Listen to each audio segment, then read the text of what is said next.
All right, so yeah, things are interesting because prepping for SHTF, prepping for things that may change in your life it's real life. Things I want to talk about today: measles, tariffs, terrorist attacks, spider drone attacks. Like, these are things that are ever rising. Local to me, they're around all around the nation, but Black Rock Coffee, I got some of their house blend here. We're gonna go 18 in and we will go 36 out and make an espresso. Here's the thing. First thing let's talk about is I'm gonna go from maybe I don't know, least to most concern. I don't know. We'll just kind of spitball it here.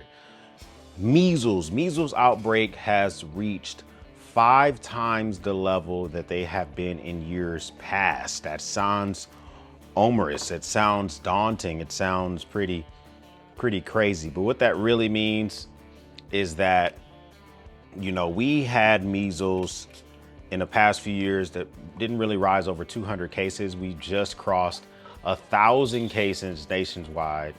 Dozens of states are included in this. We're not getting a ton of information. One moment.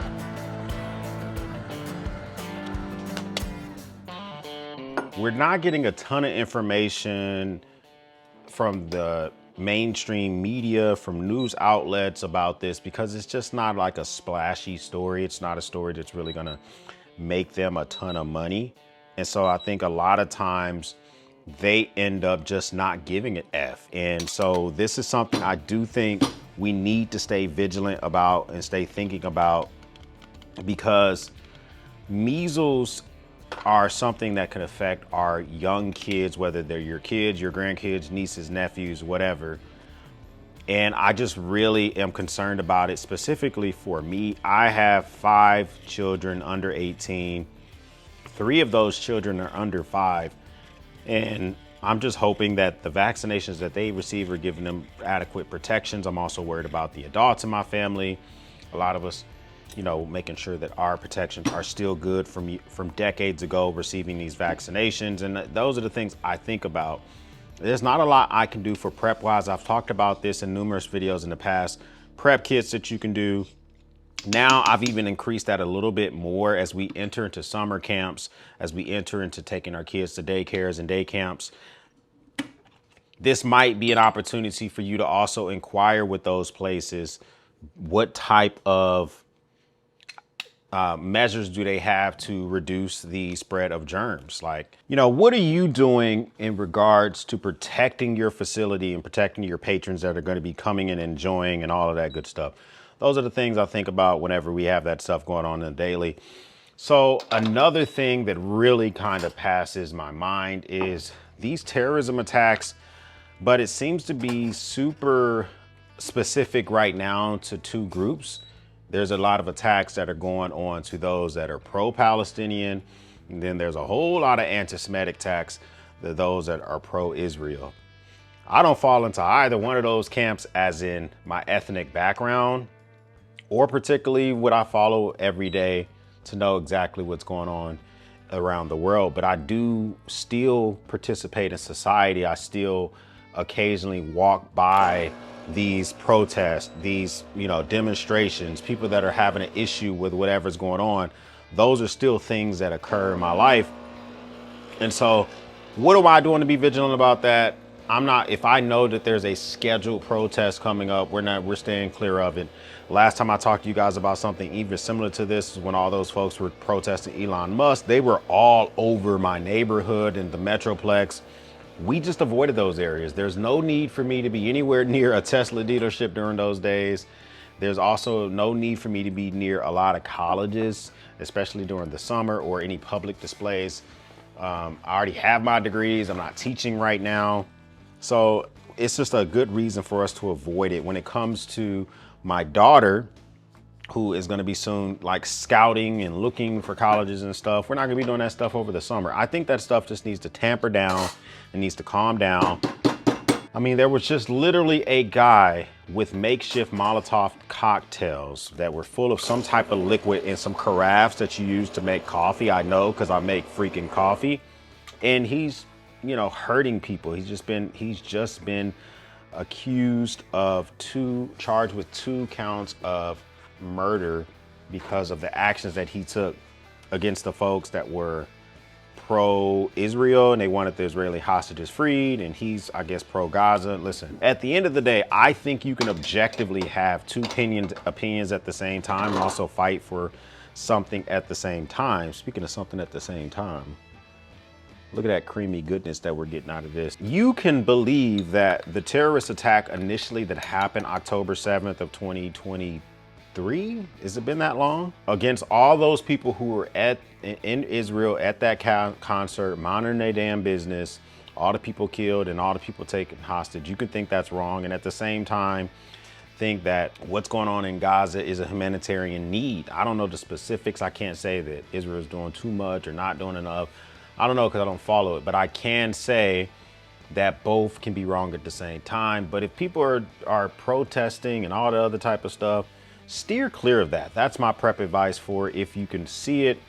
There are different websites you can use, whether it be from X, Blue Sky, Reddit, or the good old Google monsters. You can go to ADL's website and you can figure out where these protests are going to be occurring and just avoid them. If you're going to be going to some type of events, if you're going to be going to stuff for the summer, you find out that stuff is going on, don't even take the time to put yourself into that area. Takes a sip.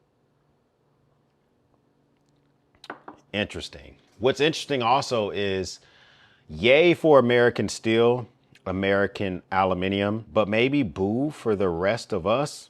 So steel tariffs have just gone up from 25% to 50%. I thought there was an exemption. It's just so confusing. It's so confusing because a lot of stuff that I use, that I think about, needs steel. Prices have gone up, folks, okay? It is very small nuances, but I see these prices going up. Stuff that you guys may not necessarily care about. Like I was thinking about buying a new microphone. I've been following the Shure SM7B for years. I was going to pull the trigger and get one. It went up by $40 for the regular version, $50 for the one with an internal booster inside. I've seen the prices of knives go up. So the base or starting price of knives going up, and then they discount them down. Stuff from like Savivi or stuff that is coming, or bad companies like Alpaca or Tomtoc. I'm seeing them not doing their aggressive tariffs that they've done, or aggressive discounts that they've done in the past. And I think it has to directly do with tariffs and or inflation. What does this mean when it comes to the price of steel and aluminum? Okay, stuff that's already in stock. If there is a company already has a bunch of knives here in America, okay, then it's a lower likelihood you're going to see immediate price increases for stuff that you guys concern yourself with. Knives, titanium-based flashlights, stuff like that. If it's a wholly made in America company, then you're really probably not going to really worry about it. Like this is the olive knife. This is designed and made in America, American steel, et cetera, et cetera.